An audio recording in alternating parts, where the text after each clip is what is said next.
건물명 도소송에서 점유의 정금지 가처분의 중요성. 점유의 정금지 가처분은 건물명 도소송을 진행하면서 점유자를 고정시켜 놓는 역할을 한다.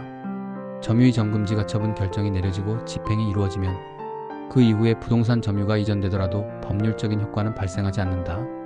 명도소송 승소에도 불법 점유자가 건물을 인도하지 않으면 강제 집행 절차를 진행해야 하는데 소송 제기와 함께 점유의 정금지 가처분을 진행해 놓지 않으면 큰 손해가 발생할 수 있다. 이러한 측면 때문에 점유의 정금지 가처분은 건물명 도소송의 필수 절차라고 할 수 있다. 건물명 도소송의 필수 절차인 만큼 신속하게 점유의 정금지 가처분 절차를 마무리하는 것이 좋다. 점유의 정금지 가처분은 세입자 등 불법 점유자들을 압박하는 데도 매우 좋은 효과가 있다.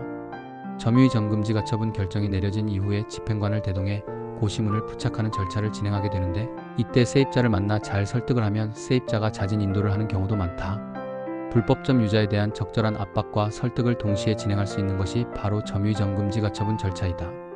차임을 몇 달째 밀려있는 임차인이 있어 계약 해지 통보를 하고 집을 비워달라고 했더니 이를 무시하고 계속해서 집을 점유하고 있어 건물명도 소송 중인 건이 있었다. 임대인이 임차인에게 수차례 연체 차임을 지급하라고 요구하자 임차인은 되려 큰소리치며 보증금이 있으니 보증금에서 공제하면 될 것 아니냐, 무엇 때문에 자꾸 차임을 지급하라고 톡촉하느냐 라고 하면서 오히려 임대인을 나무랐다고 했다. 이에 임대인은 임차인을 상대로 차임 연체를 원인으로 임대차 계약을 해지하고 건물명도 소송을 제기하였다. 보증금이 있다고 하더라도 보증금에서 차임을 공제하는 것은 임대인의 선택사항이므로 임차인은 보증금을 이유로 차임 지급 의무를 면하지 못하고 주택의 경우 2기, 상가의 경우 3기의 차임을 연체하는 경우 임대인은 임대차 계약을 해지할 수 있으므로 임대인분의 건물명도 청구에는 특별한 문제가 없어 보였다. 그런데 명도소송에서 임차인은 건물을 다른 사람에게 이미 점유를 이전했으므로 본인은 현재 건물을 점유하고 있지 않다고 주장하기 시작했다.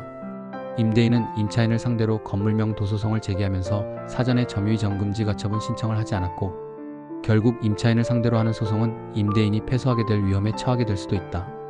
임차인에 대한 건물명도 소송을 제기하기 전 임차인에 대해 점유의 정금지 가처분 결정을 받아두는 것은 중요하다. 점유의 정금지 가처분은 임차인이 건물을 다른 사람에게 점유이전하는 것을 금지하는 법원의 결정이다. 만약 가처분 이후 임차인이 다른 사람에게 점유를 이전했다 하더라도 이러한 점유이전은 효력이 없고 임대인은 여전히 가처분 당시 점유자인 임차인을 상대로 건물명도를 구할 수 있게 된다. 건물명도 소송 중이나 판결 확정 이후 임차인이 점유를 이전한 경우에도 여전히 판결의 효력을 새로운 점유자에게 미치게 할 가능성도 있으나 최악의 경우 새로운 점유자를 상대로 건물명 도소송을 다시 제기해야 하는 상황이 발생할 수도 있다. 이런 사건의 임대인의 경우에는 일단 현재 상태에서 가처분을 신청한 후 새로운 점유자를 건물명도 소송에서 강제로 참여시키는 방법으로 처리할 수 있다. 점유의 정금지 가처분을 받아두지 않고 건물명도 소송을 제기하는 경우 소송은 기약 없이 길어질 수 있고 경우에 따라서는 다시금 소송을 제기해야 하는 경우도 발생한다. 최악의 경우 1년 가까이 건물을 인도받지 못한 상태에서 보증금도 다 공제되고 손실이 매달 눈덩이처럼 불어나는 상황에 직면할 수도 있다.